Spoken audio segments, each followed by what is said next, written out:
afternoon, ladies and gentlemen. My name is John Acton, and I'd like to welcome you to the Fall for the Book 2020. I will be your moderator for today's event, which is sponsored by the Osher Lifelong Learning Institute at George Mason University, of which I'm a member. These free events run from September through November, and the full schedule can be found at fallforthebook.org. Today, we're going to focus on the brink of destruction, the Cuban Missile Crisis, and the Cold War. We have two guests joining us today.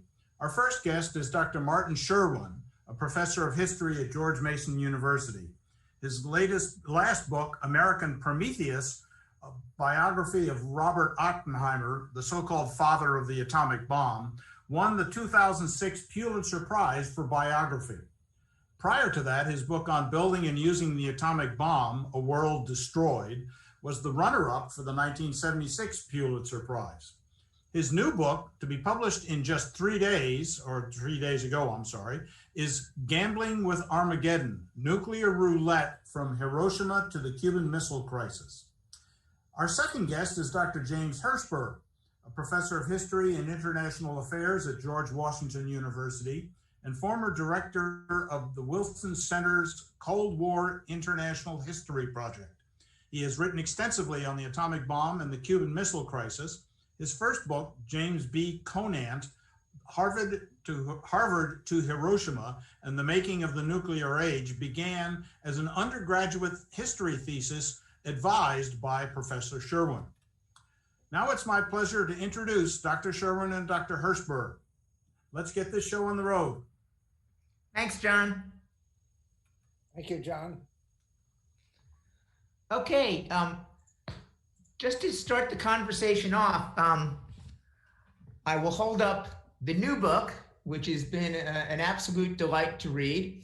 But I actually want to start with the question about the book Professor Sherwin wrote just a few years before he advised my undergraduate thesis, A World Destroyed, the Atomic Bomb and the Grand Alliance.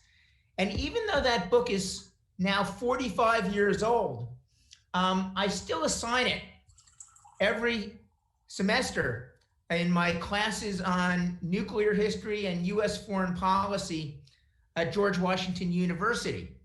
I still think it's the best thing that's ever been written about US foreign policy, diplomacy, relating to nuclear issues during World War II. And since you start your new book with Hiroshima, I just am curious to ask,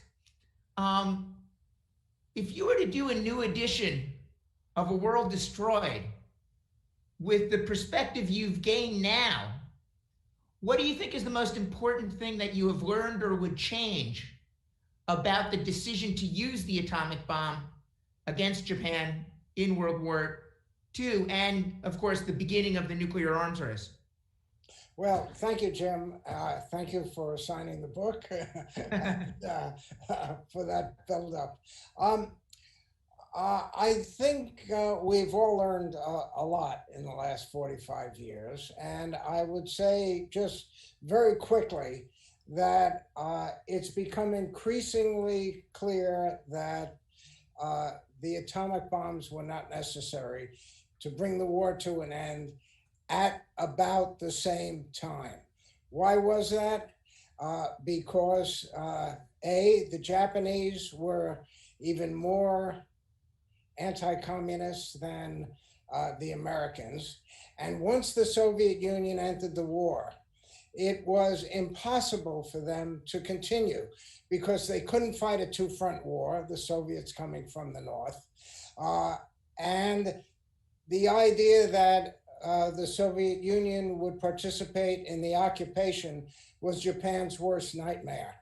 So they suddenly surrendering to the United States became the very best option that they had. In fact, the only option they had to save Japan from utter destruction. Would you say regarding sources that the most important news sources that emerged after you wrote that book are, first of all, from the Japanese side? Exactly. And of course, Toshi Hasegawa's Racing the Enemy, Exactly. makes the same point. And also, of course, from what have you learned from your exploration of the Soviet side? I should mention that at the time Gorbachev's reforms and the Soviet collapse was taking place, I actually was a teaching assistant to Professor Sherwin, and he had the first telemosts, space bridges with Soviet students, and then did a documentary on possibly the Soviet analog to Robert Oppenheimer on the Soviet project. How has that changed your view of the early atomic era and the decision to use the bomb? Well, I'm not sure it really changed it. It solidified it. There was always suspicion that the Soviets were committed to coming in for their own purposes, and that became increasingly clear as the documents emerged. And as you said, the critical real change was the opening up of Japanese archives after Hirohito's death. And so you would essentially agree with the idea that since the US invasion of the home islands of Japan was not even scheduled to begin until November 1st, nearly 3 months after the atomic bombs were dropped, that there were other alternatives to ending the war. Yeah, absolutely. Certainly waiting for the Russians. And this brings us to one of the central issues in Gambling with Armageddon. And that is, why was the atomic bomb used? And, as a general statement, I would say that this was the beginning of the addiction to nuclear weapons that became, in a sense, a global addiction. But it began with the United States during the Truman administration, with James Burns, the Secretary of State for Truman, promoting the idea that using the bomb will show the Soviets that the United States has a weapon that is what Stimson called the great equalizer. Right. Yeah. So, that moves us from the Truman administration into the Eisenhower administration. What happened, then? And what you consider this nuclear addiction of the United States, I take it then that you have concluded that, especially given the US demobilization at the end of World War II, that there was very little chance that the Truman administration would truly accept international control of atomic energy and weapons, because that would deprive the US of what Bernard Brooke called our winning weapon in the early Cold War. Is that your conclusion? That's exactly right. And Eisenhower takes this another step, another giant step, actually. Yes. And really begins a process that moves nuclear weapons into the very center of Cold War diplomacy, with his massive retaliation, brinksmanship, the new look. The difference between the Truman and the Eisenhower administration's use of nuclear weapons is that Truman considered nuclear weapons a backstop. That was American security. Eisenhower moved nuclear weapons right to the fore with his threat of massive retaliation. And that became a blueprint for Khrushchev. And the reason that I expanded my original concept of this book all the way back to Hiroshima is to show that the Eisenhower administration, in effect, provided Khrushchev with a blueprint for behaving with nuclear weapons the way he did. No, absolutely. I mean, imitation is the sincerest form of flattery. Yes. And Khrushchev takes after Eisenhower both with an increased dependence on nuclear weapons and imitating brinksmanship with what he calls the meniscus theory. Right. But let me move to the missile crisis, to which you devote, the massive part of the book. And of course, I've known you've been fascinated by the missile crisis for decades, in part because you were actually a participant in a lowly position. Can you explain to our audience how you were involved with those events? Yes. In October In 1962. a very minor way, but of course, it was personal and it had an impact on me. In October of 1962, I was a lieutenant junior grade in the U.S. Navy Air Force, and I was the intelligence officer for anti-submarine warfare patrol squadron. On the same day as the president gave the speech, but before he gave the speech, I was ordered to open my super secret inner sanctum safe and remove the top secret orders that I never thought I would ever see, and take them to the captain of our squadron and his senior officers. And we opened them up. And we were to deploy to Baja California. And as I say in the preface to Gambling with Armageddon, some of those junior officers who were bachelors, were joking, well, Baja's a great place to die. And I didn't know until I did research for this book how close to death we had come. And this is a story about going to the brink and almost falling over it into a nuclear war. Anything that you would say, like, if you could, talk to that 22-year-old about 58 years ago,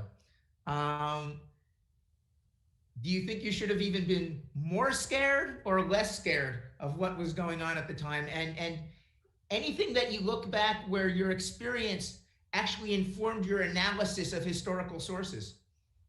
I don't think that experience informed my analysis of historical sources, but it certainly kept me increasingly interested in the topic. The interesting thing about my experience back then is that I don't recall being scared at all. And that's a lesson for, I think, all of us, especially when we're young. You're gung-ho, we're right in the middle of this thing. We're part of this organization that's the U.S. military, that's the centerpiece. We're doing our job. And it was exciting. And it wasn't until after the crisis was over and I began to teach the subject and study the subject that I realized how scared I should have been. Yeah, it's funny. The one reason I ask is around the same time I read your book, I read the new biography of John F. Kennedy by Frederick Logavall, which is wonderful and focuses on JFK's early life. And it describes his experiences in the South Pacific during World War II in 1943, with the famous PT-109. But the main lesson JFK learned was how screwed up military operations and decision-making could be at the ground level. And, that was a lesson he carried with him.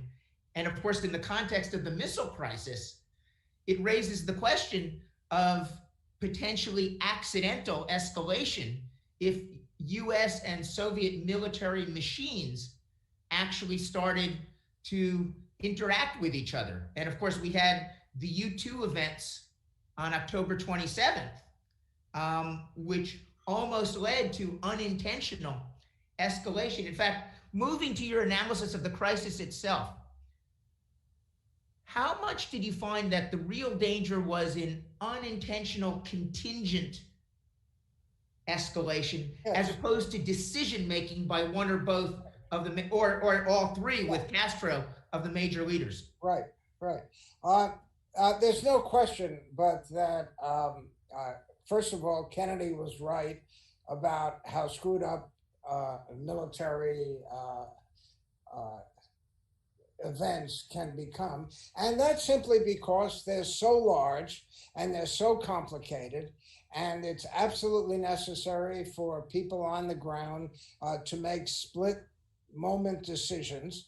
And you can always make a wrong one. And the greatest example, the most frightening example, takes place on October 27th at about, I don't know, 5 p.m., I think I recall, on the blockade line. Right. There are 4 Soviet submarines that have been sent to escort the various Soviet ships. They are on the blockade line, and each one of them has one nuclear armed torpedo, a torpedo with the explosive power of the Hiroshima bomb. And one of these submarines, B-59, is being harassed very seriously by American anti-submarine warfare forces. And one of the skippers of one of the destroyers decides that he's going to do something even more excessive than he has orders for. He starts having his men throw grenades over the side of the ship onto the submarine. And the skipper of the submarine is convinced that the Americans are trying to destroy his submarine, trying to kill him. And he orders the nuclear torpedo armed, his name is Savitsky, and he says, while we're doing somersaults here, there's probably war upstairs, and we're not going to be the shame of the fleet.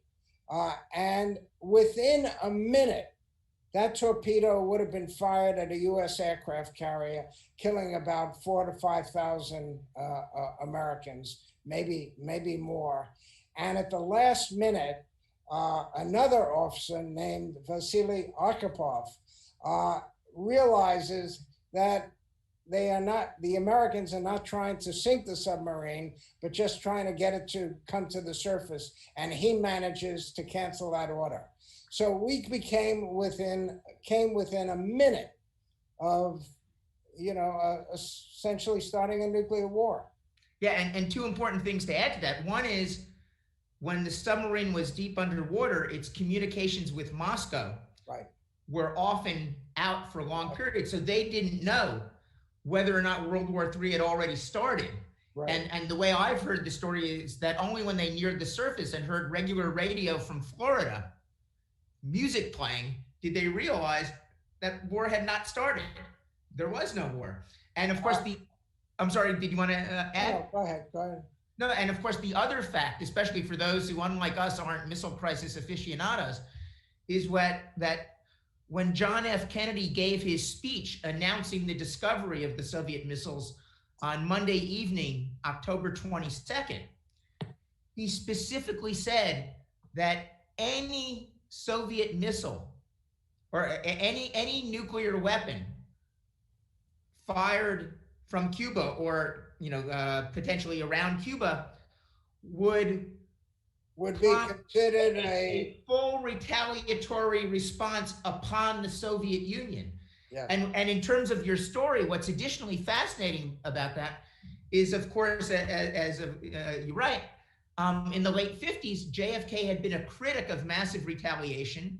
He had criticized it in the election campaign against Nixon in 1960 and was the apostle of flexible response. Right. And this was not a flexible response. Right. In other words, he had already committed himself to a disproportionate nuclear attack on the Soviet Union in response to any nuclear use.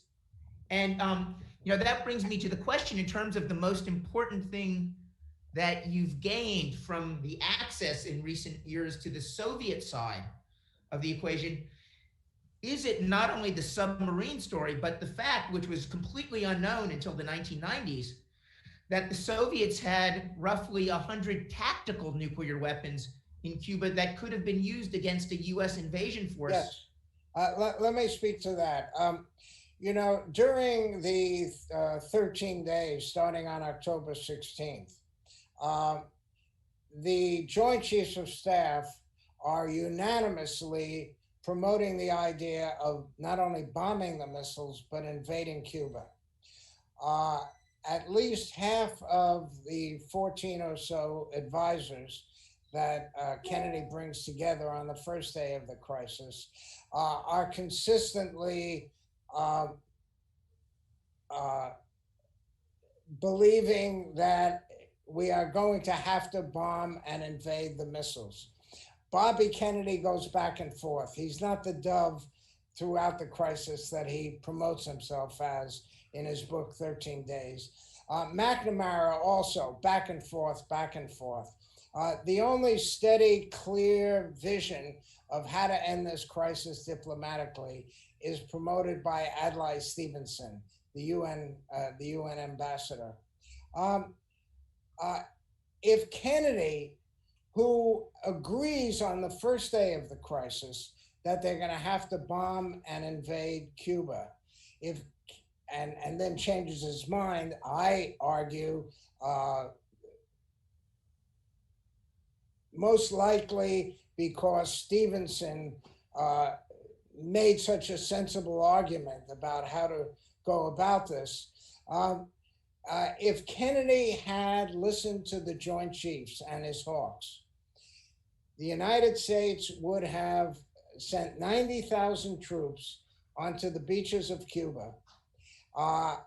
They would have faced 42,000 Soviet troops when the CIA had said that there were 10,000 Soviet troops on the island, and they would have been blown off the beaches by those tactical nuclear weapons that you talked about.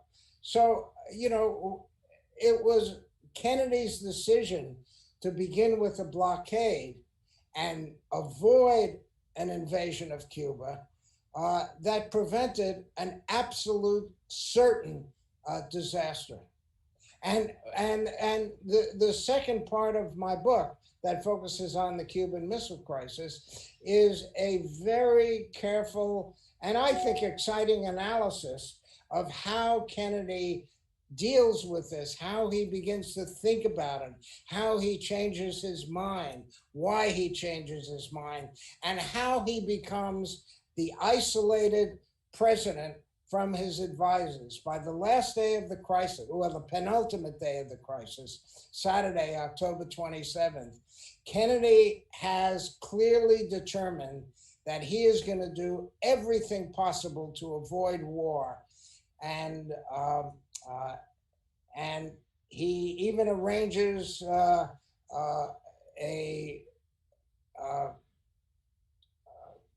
what would you call it, sort of a fallback position, right, for Monday, except that Khrushchev beats him to it, and on Sunday announces that he's withdrawing the missiles. Yeah, actually, my current thinking on the counterfactual history, if Khrushchev had held out, yes, do you agree with the thought that JFK would not have invaded, but instead would have tightened the blockade to play for more time rather than essentially fire the first shot of what could have escalated uncontrollably? No, I think he would have even done something more dramatic. He had arranged on Saturday night for Dean Rusk to contact Andrew Cordier at Columbia, right, who had been an assistant to U Thant, the Secretary General of the UN. And Cordier was going to ask U Thant to make a speech suggesting that the missiles, the American missiles in Turkey, the Jupiter missiles, which bothered Khrushchev so much, be removed in exchange for the Khrushchev removing his missiles from Cuba. And because it was coming from the UN, Kennedy was going to accept it. And I think that would have brought the crisis to an end. Both Khrushchev and Kennedy by this time were absolutely sitting on pins and needles, nervous, and rightly so, that something very bad was going to happen and slip out of control, and a nuclear war that neither of them wanted was going to begin. So both of them were determined to end the crisis as quickly as possible. As historians, I have to ask this question: I've been very impressed with JFK's reading of history, even as a youth. He was much more intellectual than his brothers or his father in that respect. And of course, earlier in 1962, Barbara Tuchman's The Guns of August had just been published about what a folly had led to the beginning of World War I. To what extent do you think JFK, after that initially bellicose reaction in front of the ex-com on October 16th, was influenced by his knowledge that sometimes really disastrous decisions can be made, especially when information is limited about the intentions and actions of the other side? To what extent do you think his awareness of history might have influenced him to be more cautious during the crisis? Well, I think, it was a combination of things. Certainly, as you had said earlier, his experience in World War II with PT 109, and his reading, of history, and his general skepticism. Kennedy was he was an analytical person. He thought about things and their consequences. And, that's the great lesson that this book has for our current situation. We do not have a president at the moment who is analytical. And if it was not for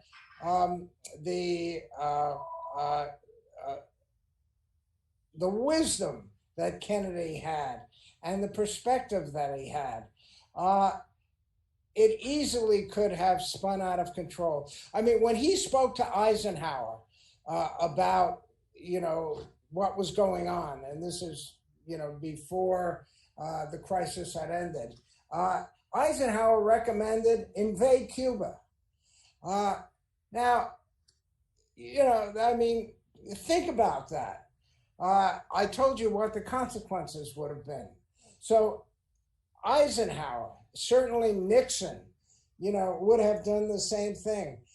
We were just very, very lucky that there was a John Kennedy in office at that point, rather than Dwight Eisenhower or Richard Nixon, or God forbid, a Trump. Well, let me ask, since you've raised it to the level of the key personalities, I have been increasingly struck by how amazingly fortunate the world was that Kennedy and Khrushchev managed to find a common language to de-escalate the crisis by the 28th. And I have sort of tried to sum up the new evidence that my thinking is that it makes both Kennedy and Khrushchev look worse for getting into the crisis in the first place.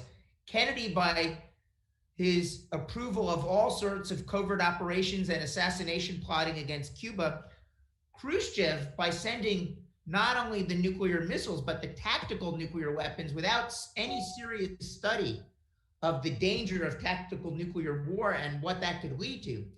And yet they both look better because of all they had to overcome during the crisis to actually end it peacefully. How has your view of Kennedy and Khrushchev changed as a result of your investigation? Well, I think you're exactly right. I mean, both of these people were, on the one hand, in the first instance, irresponsible in their diplomatic behavior. on the other hand, once they found themselves in the soup, so to speak, both of them had the wisdom to understand that no matter nothing they could gain, for a nuclear war, was worth it. Both of them understood the consequences of nuclear war. That it was crazy, but they managed to work themselves out of it, and that's the essence of this of this book, how they both worked themselves out of it. Now, there's a very good argument to be made that Kennedy was extremely irresponsible in even promoting the blockade, because Kennedy and McNamara, both agreed that the Soviet missiles in Cuba didn't change the balance of power. They were not a threat to American security, even though the Joint Chiefs argued that it was. The president certainly did not believe it was. I mean, this was a political issue. The Soviets were essentially going to destroy the possibility of President Kennedy's reelection if they got away with this. And, and that's what, that this thing is about on one level. On another level, there are all kinds of security issues, which Kennedy talks about in detail during the crisis, and it's really fascinating. Okay, I know we're about to move to Q&A in a moment, so as a last question, I know you've been thinking about nuclear weapons for half a century, roughly. And you finished the book, not to give any spoilers. Well, one spoiler is that the world does survive the Cuban Missile Crisis, but I think most people know that. But you end with a broad statement about nuclear weapons, about how they have brought more danger than they have avoided. And it made me think of a quotation from one of our colleagues that I often ask my students to address. And that, of course, is John Lewis Gaddis, argued that nuclear weapons on balance had exerted a stabilizing force on international affairs. How would you evaluate that claim about nuclear weapons? Because I certainly sense you have a much more negative view of what nuclear weapons have done to world affairs. Yeah, no, I think it's absolutely wrong. I would go along with George Kennan. And, the interesting point is that Gaddis is Kennan's biographer. Of course. But I agree with Kennan, not with Gaddis. And that is, Kennan argued that nuclear weapons may be effective as a weapon against itself, but it was not a weapon that led to a hopeful foreign policy. And I think the world we live in, the dangers that still exist, proliferation, et cetera, is a product of our reliance on nuclear weapons. Of course, there's a certain stability, but there would have been more stability without nuclear weapons, and less danger, and more diplomacy, and more compromise. And that's the issue. The national security hawks say, well, nuclear weapons, provided America with a kind of advantage that led us to be able to do A, B, and C. Well, A, B, and C are someday going to lead to Z. And I'm not talking about global zero. I'm talking about zero human beings in the world. I am totally a Kennanite and not a Gaddisite. Okay, yeah, well, there's sort of a race whether climate change or nuclear weapons will destroy us first, but we could leave that for a different event. John, is it time for Q&A now? Yes, it is. We have two questions from our audience. The first is, how is it that the U.S. has nukes in Turkey, arguably now one of the most unstable sites on the planet? Well, Turkey is a member of NATO, and we have this very unfortunate policy, which Eisenhower initiated, of sending nuclear weapons, intermediate and medium-range nuclear weapons, to our NATO allies as the foundation of American foreign policy. And those weapons, which were Jupiter intermediate range nuclear weapons back in 1962 and 1961, are the weapons that gave Khrushchev the idea of sending his medium and intermediate range nuclear weapons to Cuba.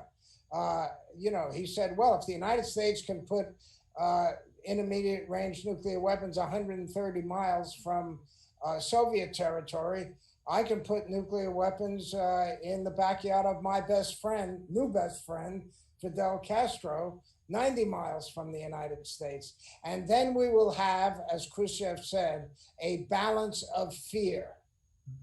Yeah, if I could just add to that, that's a great question. And there's a much more specific story about how the Jupiter missiles came to be in Turkey at the time of the Cuban Missile Crisis. And I would strongly recommend that whoever asked the question get a book by someone who 40 years ago, yes, 35 years, was a fellow graduate student of mine working with Marty. Phil Nash did his dissertation on the Jupiter missiles and wrote a book called The Other Missiles of October that was published in 1997. And it tells the story of how the Turkish missile deployment went back to the American reaction to the Soviets orbiting Sputnik on October 4th, 1957. And that shocked Americans because the Soviets had beaten us into space. And everybody knew that the same rocket that launched a beeping basketball into orbit could also be used as an ICBM to send nuclear weapons over the North Pole to reach the United States.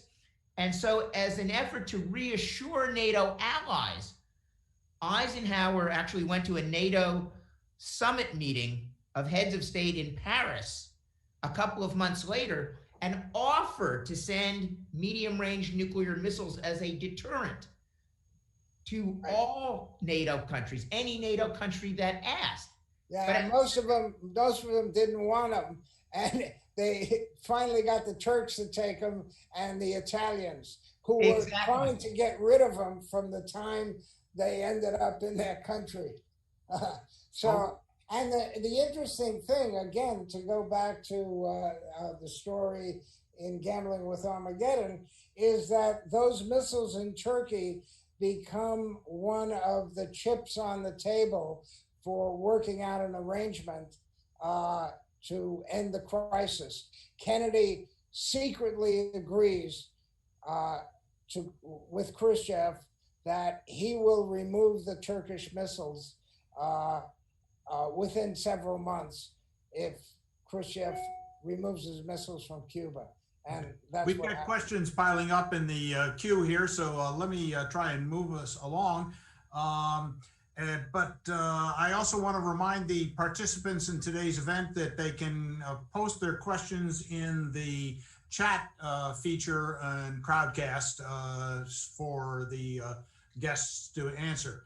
The next question is, to what extent did the Cuban Missile Crisis give Khrushchev everything that he really wanted, i.e. withdrawal of U.S. missiles from Turkey and a non-invasion deal with Cuba?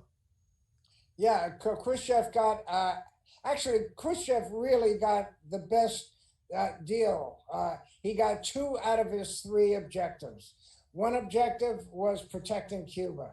Another objective was, what was the other objective?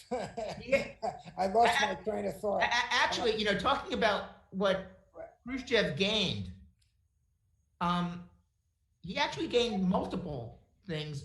Most importantly, he was able to claim that the Chinese who talked big, we're talking about the Chinese communists of Mao Zedong, talked big, but Khrushchev, had actually preserved the Cuban Revolution. Even though Fidel Castro and Che Guevara and the other Cubans were furious at Khrushchev for agreeing to remove the weapons, Khrushchev basically treated Castro like a hot-tempered teenager who didn't know what was good for him. Right. Khrushchev believed that saving the Cuban Revolution was more important than simply making a concession to Kennedy and removing the missiles. Right. I mean, the one thing that Khrushchev did not get was leaving his missiles in Cuba. He got 2 out of 3. Well, the one other thing. The second one was removing the missiles from the Jupiter Turkey. from Turkey. Right. But of course, the thing about that is publicly, Khrushchev was not able to claim that Kennedy had made that agreement. It was a secret agreement. So he did suffer in the public discourse, even though, and one thing we've learned from communist documents is that Khrushchev even told fellow communists that Kennedy had refused to make any concession about Turkey. Right. Khrushchev kept to that agreement, and within 5 months, those weapons were gone from Turkey. And instead, the U.S. had submarine-launched ballistic missiles as a deterrent. Right. Well, the questions are piling up, so let me move on if I can. But I need to interject one personal question here if I can. As I was preparing for today's event, I noticed an extremely rare coincidence between the three of us as I was doing my research. We were all born in New York City, specifically in Brooklyn. Dr. Sherman in 1937, me in 1946, and Dr. Hirschberg in 1960. What I want to know is what all three of us Brooklyn boys are doing here in the DC area. Anyway, on with the next question. Did the unsatisfactory Khrushchev-Kennedy summit before the Cuban crisis contribute to the later miscalculations and risk-taking on both sides? Yes, I'm going to be very brief because we're running out of time. The Vienna summit, it is absolutely critical, and I have a chapter on that. The answer is yes. Okay. Next question. Did the Soviet military oppose Khrushchev's efforts to avoid military conflict in Cuba? Well, you know, the Soviet military is it's a large entity. Let's just talk about Malinovsky, who was the Minister of Defense. He was something of a hawk, but was not as hawkish as the American Joint Chiefs of Staff. He supported pushing the crisis to its limits, but he certainly didn't want a nuclear war either. Yeah, I would simply add to that again, although Khrushchev talked big, the Soviet military was aware that they were grossly inferior to the United States in nuclear striking power. There are estimates by Ray Gartoff, who Marty and I knew, who was then in intelligence, that the U.S. superiority in nuclear striking power was somewhere between 9-1 and 17-1. Yes. At that time. So the Soviet military was not eager to start a war. And even though some of the commanders on the island of the nuclear forces and of the Soviet military forces, you know, when they participated in historical conferences after the Soviet collapse in the 1990s, you know, were very proud in saying that they could have fought off an American invasion. I don't think any of the Soviet military was eager for confrontation to take place. Right. Well, one of the interesting counterfactuals is to ask the question, what if there had been a nuclear balance? If the Soviets had the same firepower we had, would it have been different? I don't think so. Well, it's funny because when let's go on to the next question. Sure. There's always more. There's one final question. Someone asked if you could repeat the name of the Kennedy book. Sure. It's simply, I thought I had it right here. Ah, yes. The new Kennedy biography is JFK, Coming of Age in the American Century, 1917 to 1956, by Frederick Logavall. And that's volume 1. Volume 2 will cover his election and his abbreviated presidency. Okay. One of the things that Logavall's book points out, which I learned after my book was finished and I read his, is how important Kennedy's very delicate health was in forming his personality. And again, I have a chapter in Gambling with Armageddon focusing on that, because Robert Dallek, the historian who was also a biographer of Kennedy, in an earlier book, An Unfinished Life, Right. Managed to get at Kennedy's medical records. And it's really an astonishing story about how much this young man suffered. Absolutely. Yeah. Yeah. Well, I think we're going to have to end it there. Thanks to our guests for joining us today and sharing their insights and lecture information. And also thanks to our people joining us on Crowdcast. And please do check the full schedule for coming events on the fallforthebook.org website. With that, I'll end it and turn it over to the people controlling the Crowdcast. Thank you, John, for this very good moderating. And thank you, Jim, for those excellent questions and comments. My pleasure. Thank you.